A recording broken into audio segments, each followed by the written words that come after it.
तो अभी तक आपने क्या पढ़ा लास्ट लेक्चर पे कि ऑस्मेटिक प्रेशर के बारे में पढ़ा तुमने। ऑस्मोसिस क्या होती है, रिवर्स ऑस्मोसिस क्या होती है, एंड ऑस्मेटिक प्रेशर कैसे फाइंड आउट करते हैं उसका तुमने रिलेशन देखा। ठीक है, अभी क्या है ना कि अगर आपको दो सोल्यूशन दे दिया जाए और कुछ केसेस बना दिए जाएंगे और देन आपसे किसी ऑस्मेटिक प्रेशर में कुछ पूछ ले तो क्या करोगे। तो उसमें केसेस ले रहा हूँ मैं। ठीक है, उसी लेक्चर को मैं सब आगे एक्सटेंड कर रहा हूँ। ठीक है, क्या है कि सपोज तुम्हारे पास दो सोल्यूशन है of a same like same substance, मतलब तुम्हारे पास टू सोल्यूशंस हैं, two solutions of same substance, एक ही सबस्टेंस के दो सोल्यूशंस हैं और उनके पास डिफरेंट डिफरेंट ऑस्मेटिक प्रेशर हैं, हैविंग डिफरेंट ऑस्मेटिक प्रेशर। ठीक है, और देन उनको हैविंग डिफरेंट ऑस्मेटिक प्रेशर, देख ही देता हूँ यार, let pi 1 and pi 2 are mixed. तो कहानी में बताता हूँ तुमको सिंपल से। क्या कहा मैंने क्या कहा, आपके पास एक सोल्यूशन ये है, एक सोल्यूशन ये है, ध्यान के रखना सेम सबस्टेंस का सोल्यूशन। ठीक, let's suppose solution number 1, solution number 2, इन दोनों में इसमें क्या है, इसका ऑस्मेटिक प्रेशर पाई 1 है, इसका पाई 2 है और ये डिफरेंट है। ठीक है, इक्वल तो नहीं है, आपस में ये इक्वल नहीं है। दैट मीन्स पाई 1 और पाई 2 आपस में इक्वल तो नहीं, क्या है, डजंट मैटर। ठीक है, अब मैं इसके अगर पाई 1 को निकालूं तो क्या आएगा, पाई इक्वल टू होता है सी आर टी, है ना, तो सी 1 आर टी आ जाएगा। इसके लिए N 1 by V 1 R T आ जाएगा, कोई प्रॉब्लम नहीं है ना। मैं सिंपल कह सकता हूँ पाई, इतनी सी बात तुम समझो। ठीक है, ज़्यादा नहीं बोलूँगा, इतनी सा तुम इतना से देखो। देखो तो सिमिलरली यहाँ देखो, पाई 2 निकालोगे तो सी 2 R T, R T constant इसलिए किया गया, ये कब होंगे, एट कांस्टेंट टेम्परेचर, उसको तो छेड़ेंगे नहीं, आर तो कांस्टेंट होते ही है। तो N2 V2 RT ये हो गई पाई 2 की वैल्यू। अब जब इन दोनों को मिक्स करोगे, इन दोनों को क्या किया गया, मिक्स किया गया। मिक्स करने के बाद क्या हुआ, ध्यान से देखो, ये जो आपका बना हुआ है इसमें पाई क्या होगा, पाई क्या होगा छोड़ो, पहले ये बताओ, इसका अगर मैं पाई निकालूं, पाई टोटल, तो कैसे निकलेगा, तो इसका पाई तो कैसे निकलेगा, तो ये निकलेगा N total upon V total volume, total volume है ना, into R T. Similarly N, क्योंकि नंबर ऑफ मोल्स ऐड हो जाएंगे सेम सब्सटेंस के हैं, एन टी कैसे निकलेगा, एन 1 प्लस एन 2, ऐसे ही वी टी कैसे निकलेगा, वी 1 प्लस वी 2, वॉल्यूम भी ऐड होता है, एडिटिव प्रॉपर्टी है, कोई दिक्कत नहीं है। अब अगर मैं इन दोनों को ऐड कर दूं, सिंपल सी बात ये है, मेरा मीनिंग क्या है, देखो लेट सपोज मैं अगर इसको लिखूं pi 1 V 1 equal to N 1 R T, pi 2 V 2 equal to N 2 R T, तो क्या हो जाएगा, दोनों को ऐड कर दो, तो दोनों को ऐड करते, लेफ्ट लेफ्ट ऐड कर दो, तो pi 1 V 1 plus pi 2 V 2 equal to N 1 R T plus N 2 R T, common ले लो आर टी, क्या हो गया, एन 1 प्लस एन 2, सही है, इतनी सी दिक्कत। इसको तुम लिख सकते हो N total N T total R T, N total R T, ठीक है, किसके इक्वल है, अगर मैं इधर मल्टीप्लाई कर दूं, V T into pi T two V two equal to N T R T, देखो इसको pi T into V T कर सकते हैं, निकल के क्या आया, pi 1 V 1 pi 2 V 2 equal to pi T V T, ये तुम्हारा रिजल्टेंट है। सही है, ये चीज़ है कि मिक्स करने के बाद फाइनल सोल्यूशन का ऑस्मोटिक प्रेशर के लिए पूछे तो ये रिलेशन होगा। ठीक है, ध्यान से इसको लिख लो, न्यूमेरिकल आ सकते हैं इस तरीके से, ज़्यादा दिखे नहीं मेरे को लेकिन आ सकते हैं। हर क्वेश्चन नहीं पूछा जा चुका है, कुछ ना कुछ तो नया हमेशा ही आएगा।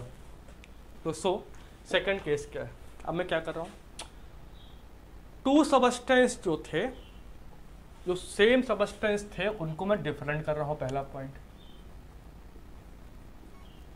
तो two solutions of different substance having different osmotic pressure. ठीक है, ओके, कुछ और अच्छा करते हैं। चलो, टू सॉल्यूशंस हैं जिसके लिए मोल्स हैं N1, इसके लिए मोल सपोज है N2, इसका वॉल्यूम है V1, इसका वॉल्यूम है V2, कोई प्रॉब्लम नहीं। अब मैं कह रहा हूँ इसका ऑस्मोटिक प्रेशर π1 है, इसका है π2। अब मैं इसको मिक्स कर रहा हूँ, ठीक है, कोई प्रॉब्लम, इसको मिक्स कर रहा हूँ। जो फाइनल बना हुआ है, फाइनल में क्या होगा, इसके जो Vt की बात होगी वो किसके इक्वल होगी, V1 plus V2। Number of moles में डायरेक्टली ऐड ना करूं तो ठीक है, ऐसा इसलिए है क्योंकि सबस्टेंस अलग अलग हैं, तब चीज़ें अलग तरीके से अराइज होंगी। सही है, तो एक बात समझो, अगर मैं इसके पाई टोटल को निकालना चाहूं तो अपने तो पता है कि ऑस्मोटिक प्रेशर जो है किस तरीके से एक्ट करेगा, π1 प्लस π2 में जाएगा। अब एक बात और ध्यान रखो, जनरली हमने आई इंट्रोड्यूस अब तक नहीं किया है, पर एक बात ध्यान रखना, सोल्यूशन किस तरीके के हैं उसके लिए आई मैटर करेगा। ठीक है, मैं सिंपल लिख रहा हूँ N1 RT अपान V total plus N2 RT अपान V टोटल। तो अगर यहाँ से तुम पाई टोटल निकालना चाहो तो क्या आ जाएगा, मैं कॉमन ले लूँ, N1 plus N2 V1 plus V2 RT। ठीक है, इस तरीके से तुम निकाल सकते हो। इसमें इतना मेरे को इंटरेस्ट नहीं था, ठीक है, फिर भी बता दिया मैंने।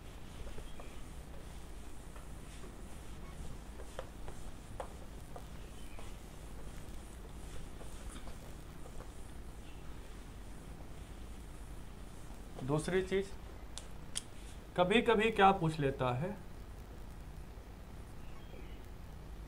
Relation of osmotic pressure with different colligative properties, वो क्या होगा वो भी जान। देखिए पाई, मैं सीधा प्रूफ कर नहीं रहा हूँ, सीधा लिख रहा हूँ P0 minus PS upon P0 into, मतलब multiplied by DRT, density involve हो गई सोल्यूशन की, अपॉन M। दूसरा pi equal to delta TB DRT KB multiplied by 100। ये किसके साथ हो गया, relation between osmotic pressure and elevation in boiling point, ये था relative lowering of vapour pressure. सी पॉइंट क्या है, pi equal to delta TF into DRT upon KF multiplied by 100। कभी कभी न्यूमेरिकल आ जाता है इससे। दूसरी बात क्या है, इन सभी में जो टर्म है तुमको पहले से पता है, पाई ऑस्मोटिक प्रेशर है, लिखूं क्या, D लिख लो पहले, D तुम कंफ्यूज हो सकते हो, density of solution at temperature T। T लिखा होगा, डेंसिटी चेंज होती है ना, R गैस कांस्टेंट, बाकी सब तुमको पता है, ओके, मैं कुछ नहीं बताऊंगा। ये भी लिख लो,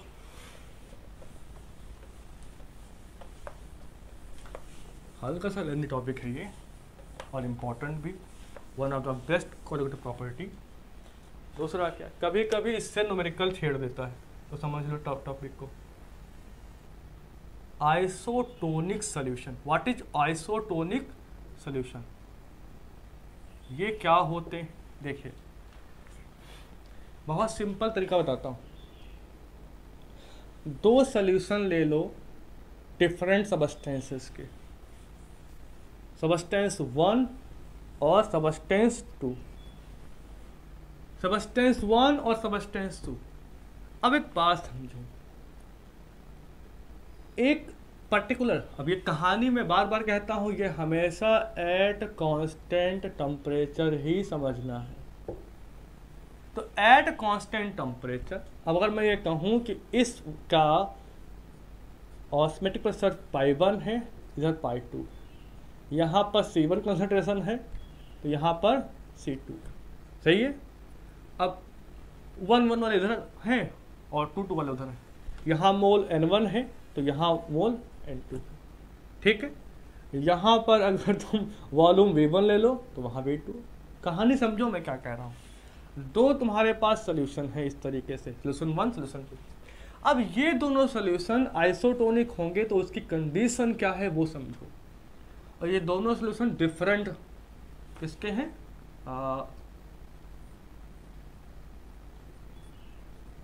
टू डिफरेंट सोल्यूशन है of different substance, different substances के दो डिफरेंट सोल्यूशन है। तो मीनिंग भी सिंपल है। आइसोटोनिक सोल्यूशन, आइसो का मतलब होता है सेम, आइसोटोनिक सोल्यूशन होने का मीनिंग ये है कि एट अ सेम टेम्परेचर दोनों के लिए इनके ऑस्मेटिक प्रेशर इक्वल है। मतलब ये है for isotonic solution, for isotonic solution number A, दोनों के लिए ऑस्मेटिक प्रेशर इक्वल है। ये है इसकी प्राइमरी कंडीशन। सबसे पहले आपको ये देखना है, बात समझो। दूसरा इसकी मोलर कंसंट्रेशन भी इक्वल है, C1 और C2 इक्वल होगी। ये क्या है? ये है मोलर कंसंट्रेशन, ठीक है। मतलब कांस्टेंट टेम्परेचर पर सेम ऑस्मेटिक प्रेशर भी होता है और सेम मोलर कंसंट्रेशन भी होती हैं। इतनी बात ही की पॉइंट है, ठीक है। और C1 अब देखो C1 होता है N1/V1, N2/V2 के इक्वल हो जाएगा। अब N खोल दो तो W1/M1V1, W2 देखिए तो फॉर्मूला खुला है बस, M2V2। ये जो कंडीशन है ये है सेकेंडरी कंडीशन। बात ध्यान रखना कि आप आइसोटोनिक कहे तो ये तो पक्का होगा, ठीक है। और सेकेंडरी कंडीशन ये है, दो चीजें डिपेंड करता है कि क्या है, ठीक है। अब पॉइंट ये है, ये सेकेंडरी कंडीशन जो लिखी हुई है कब अच्छे से मतलब होल्ड करेगी, ठीक है। तो ये बात ध्यान रखना है कब होल्ड करेगी। ये तो हमेशा होल्ड करेगी आइसोटोनिक के लिए, ये हमेशा नहीं करेगी। तो ये कह रहा हूं equation second holds good only for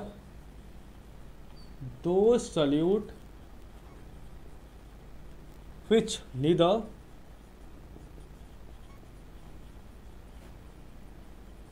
associate or dissociate in solution।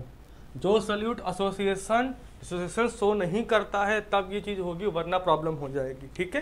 इतना नोट को फटाक से। अच्छा एग्जांपल देते हैं सिंपल सी एग्जांपल।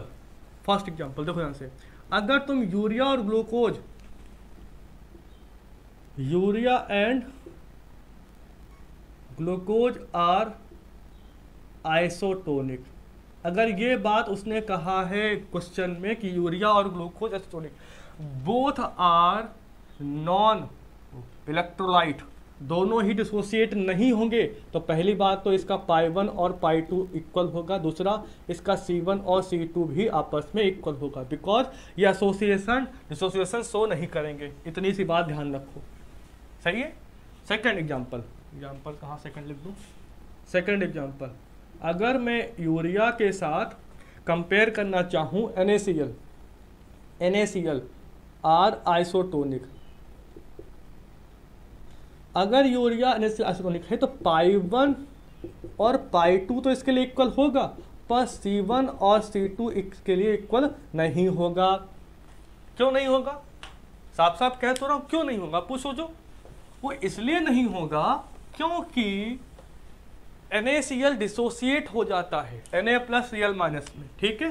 सिमिलरली इफ यूरिया और बेंजोइक एसिड सॉल्यूशन को आर आइसोटोनिक, ये लिखा हुआ है, ये थर्ड एग्जांपल था, तो ध्यान रखना पाई 1 और पाई 2 इसके लिए भी इक्वल होगा, पर फिर वो कहानी C1 और C2 इक्वल नहीं होंगे, क्योंकि बेंजोइक एसिड को बेंजीन में डालते हैं तो वो एसोसिएट हो जाता है। तो ये बेंजोइक एसिड क्या करता है, ये कर रहा है एसोसिएशन, दैट्स वाई अनइक्वल है।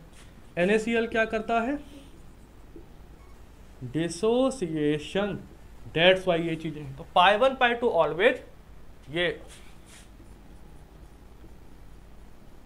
ऑलवेज होल्ड्स, है ना, किसके लिए, आइसोटोनिक के लिए।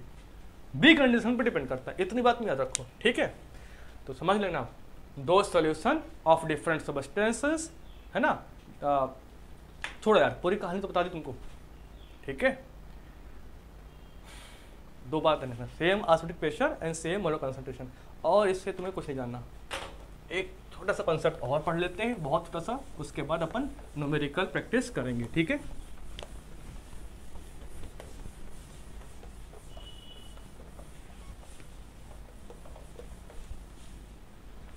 ओके, देखो कभी कभी इससे पूछ लेते हैं कि हाइपरटोनिक सॉल्यूशन क्या होते हैं, ठीक है, एंड हाइपोटोनिक सॉल्यूशन क्या होते हैं। क्या पता इनका इस्तेमाल हो जाए, तो छोटे से टर्म्स हैं। अब एक बात सुनो, तुम्हारे पास दो सॉल्यूशन है, फर्स्ट सॉल्यूशन है मान लीजिए, और ये आपके पास सेकंड सॉल्यूशन है, फर्स्ट एंड सेकंड सॉल्यूशन है। लेट सपोज इसका ऑस्मोटिक प्रेशर पाई 1 है और इसका पाई 2 है। लेट सपोज पाई 1 से पाई 2 की वैल्यू ज़्यादा है, वो तो निकालने में पता चलेगी। अगर पाई 1 कम है, पाई 2 ज़्यादा है। अब अगर इन दोनों सॉल्यूशन को अगर मैं कांटेक्ट में रख दूं, किसके थ्रू, SPM, अगर दोनों सॉल्यूशन को एक दूसरे के कांटेक्ट में लेके आऊं तो क्या होगा, क्योंकि पाई 2 ज़्यादा है तो फ्लो जो होना स्टार्ट हो जाएगा यहाँ से यहाँ, मतलब flow of solvent via SPM कहाँ से होगा, फर्स्ट से सेकंड की तरफ, जिधर लोअर है उधर से हायर की तरफ, इतनी सी बात। तो इसका मतलब क्या है कि जिसके लिए मैंने क्या कहा, जिसके लिए ऑस्मोटिक प्रेशर लोअर थी उसको, जिसके लिए ऑस्मोटिक प्रेशर लोअर थे उसको इसके लिए बोलते हैं हाइपोटोनिक सॉल्यूशन। और यहां पर ये पाई 2 क्या थी, हायर ऑस्मोटिक प्रेशर थी, तो इस सॉल्यूशन को बोलते हैं हाइपरटोनिक सॉल्यूशन। सिंपल सी बात, दो बातें समझना कि पहली बात तो ये, अगर दो सॉल्यूशन हैं, एक का ऑस्मोटिक प्रेशर कम है, एक का ज़्यादा है, इसका मीनिंग ये जिसका कम होगा उसको हाइपरटोनिक बोलेंगे, इसका ज़्यादा होगा उसको बोलेंगे जिसका लोअर होगा उसको हाइपोटोनिक, जिसका मैक्सिमम होगा इसका हाइपरटोनिक।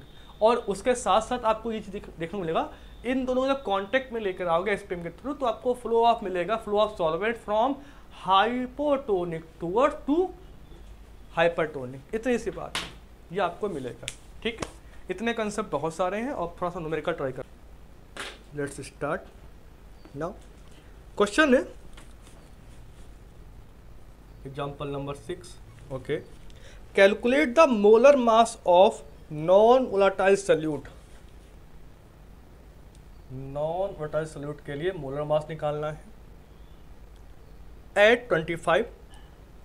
टेम्परेचर क्या है 25 degree centigrade, that mean 25 plus 273। ठीक है, 5 और 3 8, 7 और 2 9 and 2। Okay, its solution containing 1.6 ग्राम पर, सोल्यूशन जो है उसने कहा है 1.6 ग्राम पर डेसीमीटर क्यूब। तो देखो 1.6 ग्राम इसका सॉल्यूट का वेट हो गया, लिखा है पर डेसीमीटर क्यूब। इसका मीनिंग ये हो गया कि इसका वॉल्यूम जो है 1 डेसीमीटर क्यूब है। ठीक है, हैज एन ऑस्मेटिक प्रेशर, तो ऑस्मेटिक प्रेशर की वैल्यू कितनी दी है 83 टॉ। ठीक है, और क्या गिवन है, आर गिवन है 0.0821 decimetre cube ATM kelvin inverse mole inverse. कुछ और गिवन है क्या? ओके, कुछ भी गिवन नहीं है। अब क्वेश्चन करते हैं। एक बात तुम्हें समझ में आनी चाहिए, देखिए आपको पता है pi equal to C R T, N R T by V पता है, और ओपन करोगे तो क्या होगा W upon M V R T. अब देखो ये सल्यूट के लिए था, है ना, और ये था सल्यूट के लिए, इतने सी बात। अगर हम एम बी निकालेंगे तो W B R T upon pi into V रखोगे, कोई दिक्कत नहीं। डब्ल्यू बी कितना है 1.6 ग्राम, मैं पूरा डिजिट लिखता हूँ ग्राम। आर कितना, जितना दिया है उतना लिख दो, 0.0821 decimetre cube ATM kelvin inverse mole inverse. Unit लिखने से फायदा ये होता है कि आपकी गलतियां नहीं होती। सिमिलरली 25 डिग्री सेंटीग्रेड टेम्परेचर दिया हुआ है, दैट मीन्स ये आपका 298 केल्विन हो गया। साथ ही साथ डिवाइड बाय वॉल्यूम कितना है 1 डेसीमीटर क्यूब। अब तुम गलती जानते हो कहाँ करोगे, आप ये ऑस्मेटिक प्रेशर की वैल्यू सीधा पुट कर दोगे 83। तो तुम भूल गए क्या 83 टॉर है। इस यूनिट में एटीएम है, नीचे टॉर है, तो बेटा लास्ट में एमबी आएगा ग्राम पर लीटर में। ठीक है, और यहाँ पर एटीएम से एटीएम कट करना पड़ेगा, तो मैं पता गलती तुम्हारी यहाँ होगी, पक्का ध्यान रखना। तो अब एक बात ध्यान रखो, देखिए ये सिंपल यूनिट कन्वर्जन का क्वेश्चन था, इसमें कोई प्रॉब्लम है नहीं। ठीक है, तुम गलती यहीं करोगे। क्या गलती करोगे, 1 एटीएम इक्वल टू 760 टॉर होता है, ये बात ध्यान रखना। दैट मीन्स 1 टॉर क्या होगा 1 एटीएम डिवाइड बाई 760। इसी प्रकार 82 टॉर कितना होगा, तो ये 82 एटीएम डिवाइड बाई 760। इतनी बात समझ में आई कि नहीं आई? तो तुम्हें ये चीज़ पुट नहीं करनी है, तुम्हें इसको डिवाइड करना पड़ेगा किससे, तो मतलब 83 डिवाइड बाई 760। ये अब वैल्यू हो गई है एटीएम में। अब देखो ग्राम, देखो एटीएम से एटीएम चला गया, यहाँ से ये चला गया, केल्विन से केल्विन चला गया, क्या बचा, आंसर आएगा ग्राम पर मोल इनवर्स।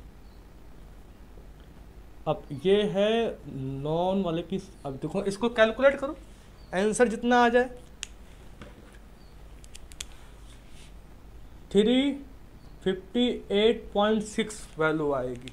मुझे आंसर में इंटरेस्ट नहीं है, सर बता रहा हूँ, मुझे इंटरेस्ट है न्यूमेरिकल अप्रोच में। गलती तुम गलती यहीं करोगे। नेक्स्ट क्वेश्चन ट्राई करिए।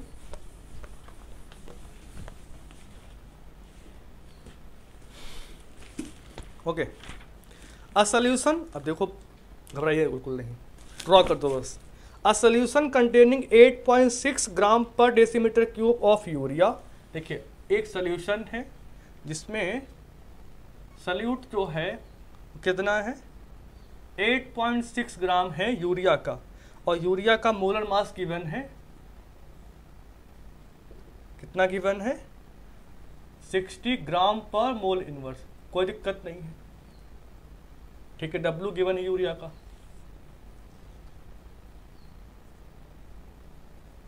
ओके कोई प्रॉब्लम नहीं है।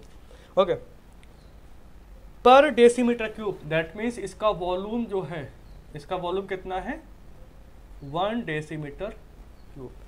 इसके लिए क्या किया गया है, वॉज फाउंड टू बी, पढ़ो, a solution containing 8.6 gram per decimetre cube of urea, molar mass 60 gram per mole, was found to be isotonic with. अब ये आइसोटोनिक है, इसका मतलब है इसके लिए ऑस्मोटिक प्रेशर और अदर के लिए सेम आने वाला है। क्या किसके लिए, देखते हैं। Isotonic with a 5% solution of an organic, उसने कहा है 5% सोल्यूशन ऑफ ऑर्गेनिक सोल्यूट, हालांकि नॉन मेटाइल है। Calculate the molar mass of litre, इसका मोलर मास निकालना है, इसको हम MB से डिनोट कर देते हैं, ये निकालना है, और ये आइसोटोनिक है। क्वेश्चन समझ में आया कि नहीं आया, बस इतना बता दो, ठीक है। देखिए एक बात तुमने ध्यान दी क्या, ये है यूरिया, और इसने कहा था आपका नॉन वोलाटाइल सल्यूट है, नॉन वोलाटाइल सल्यूट है, ये भी नॉन वोलाटाइल कैरेक्टर रखती है। तो इसका मीनिंग ये है, इसके लिए π1 और इसके लिए π2 इक्वल होगा प्राइमरी कंडीशन, और अगर दोनों ही नॉन वोलाटाइल हैं तो बेटा C1 और C2 भी इक्वल होंगे। यही कंसेप्ट छुपा हुआ, तुमको यहाँ पर दिमाग जाएगा ही नहीं। यूरिया और इसके लिए कंसंट्रेशन एक दूसरे की इक्वल होंगी। अगर इसके लिए π1 ले लो और इसके लिए कंसंट्रेशन C1 ले लो, सिमिलरली इधर π2 ले लो और इसके लिए क्या ले लो, C2। इतनी बात तुम्हें समझ आ रही कि नहीं आ रही है ना? सोचो, कुछ मत करो, इसके लिए इसकी मोलर कंसंट्रेशन निकाल लो, उसके लिए भी मोलर कंसंट्रेशन निकाल लो, कोई दिक्कत नहीं है। देन दोनों को इक्वल कर दो। सॉल्व करिए बेटा। देखो इसके लिए मोलर कंसंट्रेशन निकालो, ये होता है N1 मोल्स अपॉन वॉल्यूम में 1, तुम समझ गए 1 क्यों लिया है, W1 M1V। W1 कितना है, 8.6 ग्राम, M1 60 gram per mole inverse multiplied by volume 1 decimetre cube, ठीक है। तो ग्राम ग्राम कट जाएगा तो कैलकुलेट हो गए आपका, अरे जो भी आ जाए आंसर, मैं क्या करूँ इसको लेके।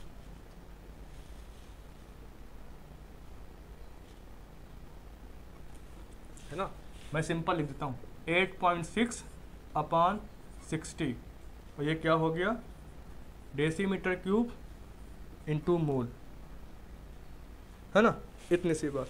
दूसरा यहाँ निकालो C2 निकाल लो, तो N2V2, तुम समझ गए मैं क्या कह रहा हूँ, WT अपॉन M2V। अब एक बात सुनो, C2 निकालोगे यहाँ पर तो W2 कितना है, 5%। अच्छा 5% का मीनिंग क्या है,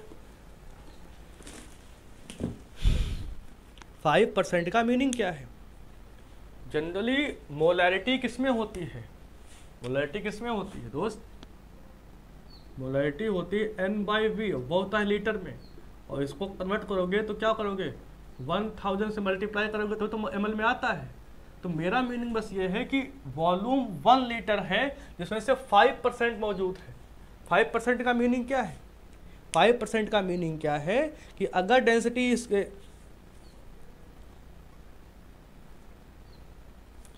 5% का सिंपल मीनिंग ले लो तुम यार। अगर 1000 का 5% निकालो कितना आएगा? 1000 का 5% आपका, क्योंकि वाटर के लिए है, प्योर के लिए, 1000 का 5% निकाल लो, 50 ग्राम आएगा अप्रॉक्सीमेटली। तो 50 ग्राम अपान M2 गिवन ही नहीं है, और V वॉल्यूम गिवन है क्या?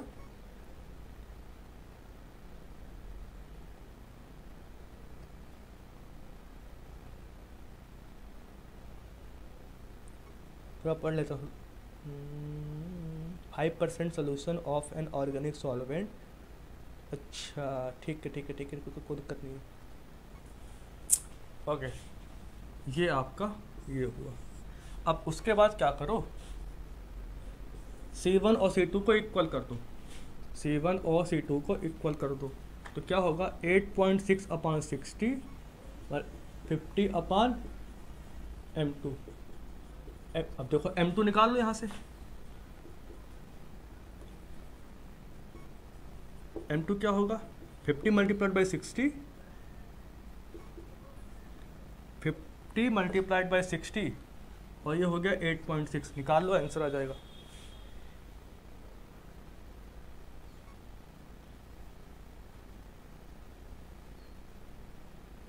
आएगा 348.8।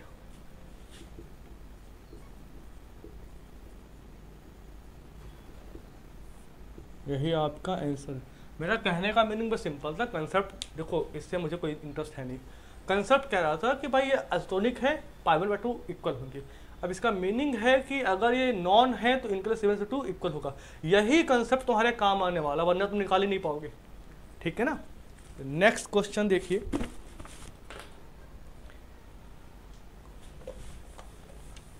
कैलकुलेशन तो आप कर लोगे, मैं क्या अपना टाइम उसमें लगा,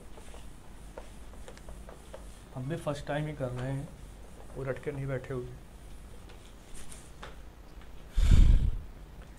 एट 37 डिग्री सेंटीग्रेड टेम्परेचर, तो टेम्परेचर है 37 डिग्री सेंटीग्रेड, मतलब 37 plus 273।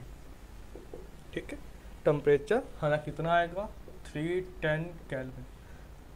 The osmotic pressure of blood is 7.65 atm. Osmotic pressure of blood है 7.65 atm. How much glucose? Glucose के लिए इसका मोलर मास गिवन है 180 ग्राम पर मोल। कह रहा है कि how much glucose should be used per litre of an intravenous injection so that is to have the same. अरे मतलब ये है कि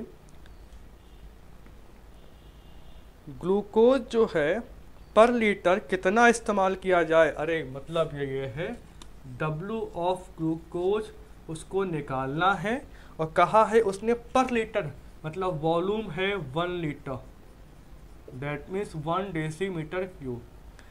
और कुछ बोला है? ओके, कोई दिक्कत नहीं है ना, लैंग्वेज को पढ़ो। उसने कहा है कि that should be used per litre for an intravenous injection that is have the same osmotic pressure, मतलब जिसके पास यही वाला ऑस्मेटिक प्रेशर ब्लड का होना चाहिए। ठीक है, क्वेश्चन बड़ा इजी है, इसको समझो। अपने को W चाहिए। देखो सिंपल सी बात क्या है, अपने को क्या पता है, अपने को पता है क्या है, देखिए we know that pi equal to N/V/RT है ना, WRT अपान MV ये है पाई, इसमें तो कोई समस्या ही नहीं है। इतनी सी बात तुम्हें तुरंत 1 सेकेंड में समझ में आ गई होगी, है ना।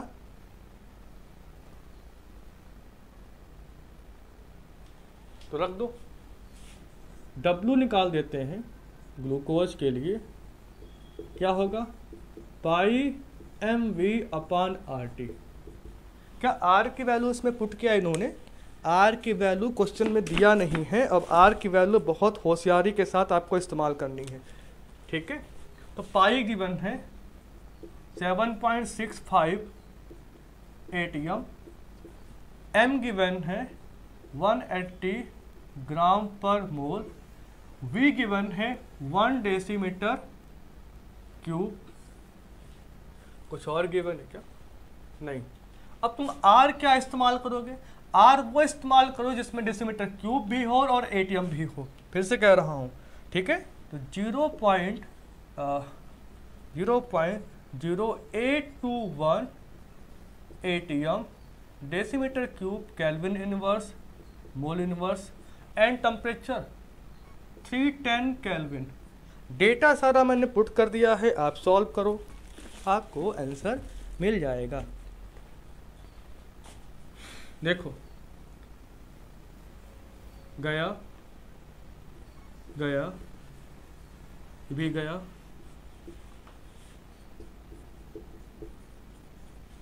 ये आपका W आ गया ग्लूकोज के लिए आंसर। ठीक है, बहुत ही इजी क्वेश्चन था, ऐसे ही क्वेश्चन आपको मिलेंगे। तो ये तो अब क्वेश्चंस ये हैं प्रैक्टिस करने के लिए, आपको थोड़ा प्रैक्टिस हो जाए। अब जो थोड़ा सा हम जो है थोड़ा जेईई मेंस के क्वेश्चन भी देख लेते हैं। 2 क्वेश्चन कर लेते हैं, which is based on osmotic pressure. ठीक है, आपको लगे ना कि आपका कुछ एक जो आपका लेवल है वो भी ठीक चल रहा है। तो देखिए,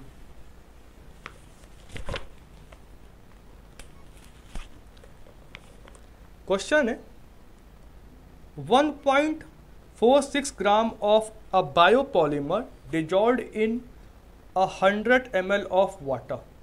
ठीक है, उसने क्या कहा है, 1.46 ग्राम एक पॉलीमर है जिसको डिजॉल्व किया गया है, dissolve in 100 ml of water.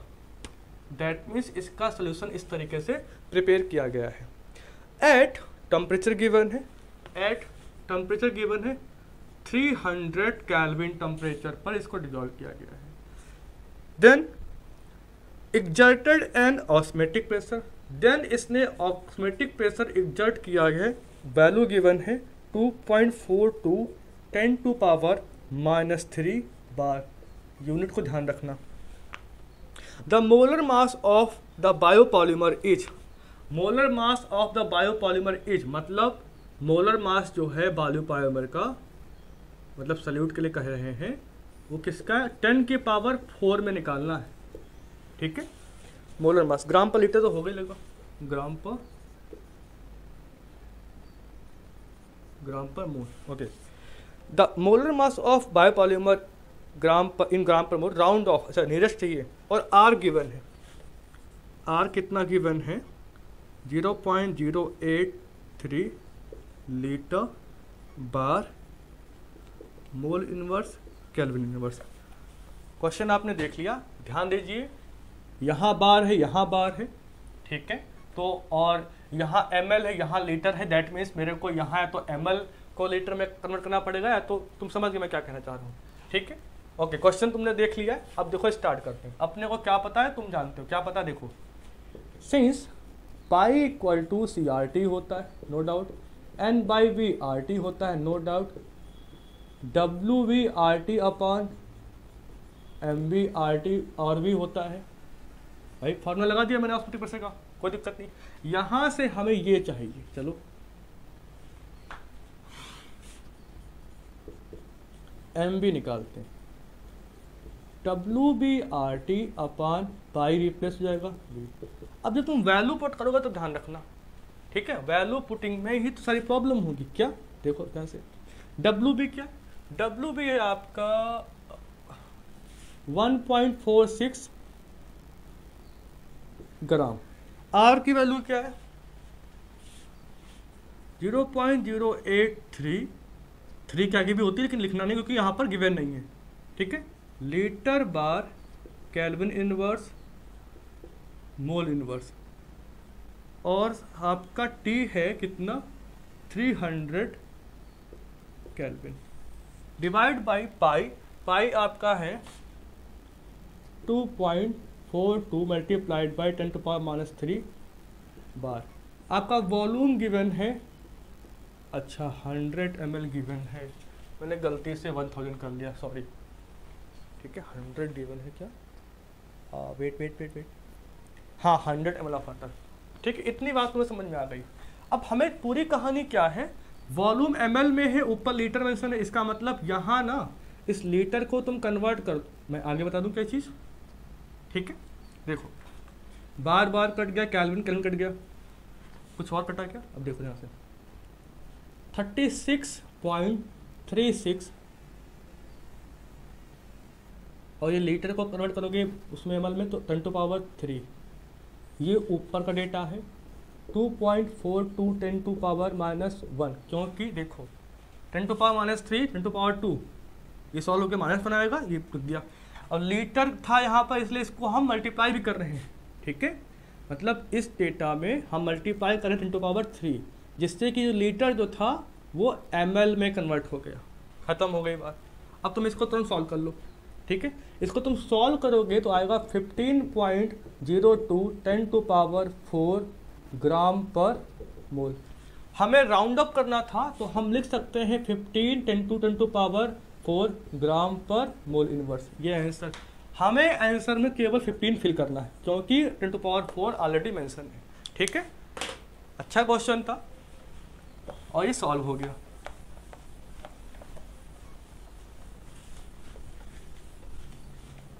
अब नेक्स्ट क्वेश्चन आपका क्या देखते हैं वो भी।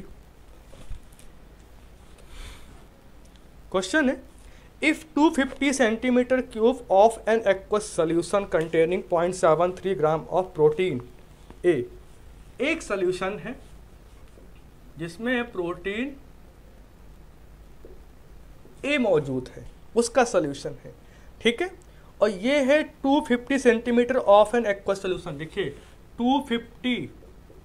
250 सेंटीमीटर क्यूब, अब 1 सेंटीमीटर क्यूब होता है वही होता है 1 ml, मतलब दैट मीन्स वॉल्यूम गिवन है of an aqueous solution, aqueous solution है containing 0.73 gram of protein A. इस प्रोटीन ए का कितना है 0.7, सॉरी वेट चेक कर लेता हूँ, हाँ नहीं सही है 73 ग्राम of protein A is isotonic with, अगर ये आइसोटोनिक होगा तो इसका पाई ए और दूसरे वाले का पाई बी अगर कुछ होगा वो इक्वल होगा। ठीक है, तो देखते हैं किसके साथ आइसोटोनिक है। ओके, इज आइसोटोनिक विथ, हाँ is isotonic with 1 litre of, मतलब V यहां पर है 1 litre of another aqueous solution containing 1.65 gram, 1.65 gram of protein B.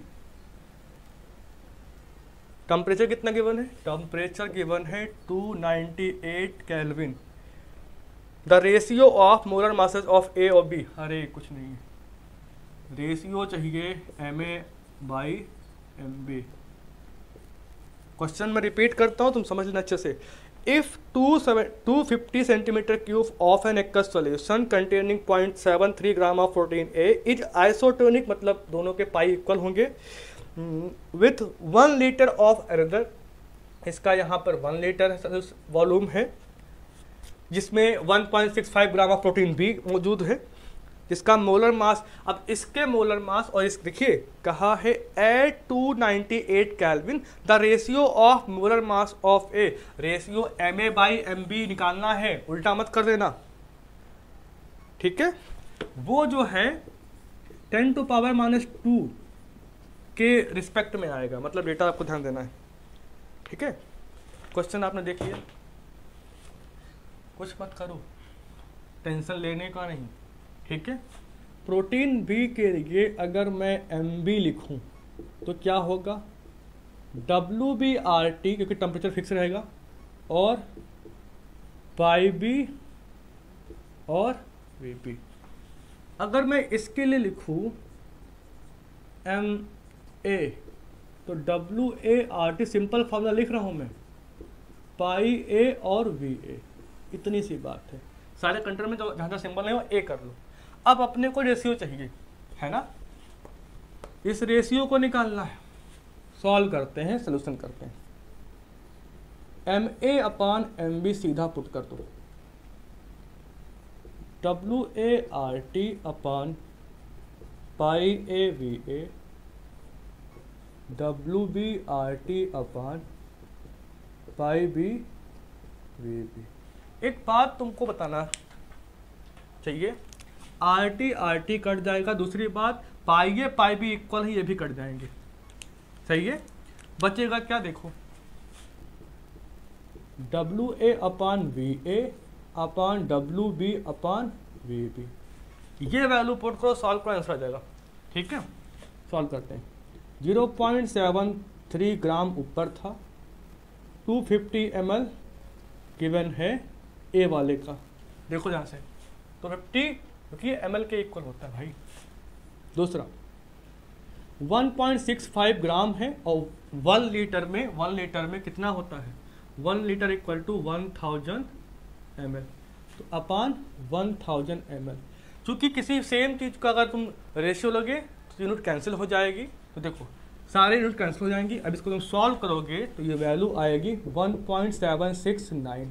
ठीक है, अब अगर मैं 167.9 10 टू पावर -2 करूँ तो कोई दिक्कत नहीं है। तो और इसको राउंड ऑफ कर दूं तो देखो भाई साहब आपका आंसर आ जाएगा 177। ठीक है, क्योंकि इसको राउंड ऑफ करो तो 177 आएगा, 177 पॉइंट हटा दो। ठीक है, तो ये आपका आंसर मिल गया। कितना इजी क्वेश्चन था। Okay, thank you.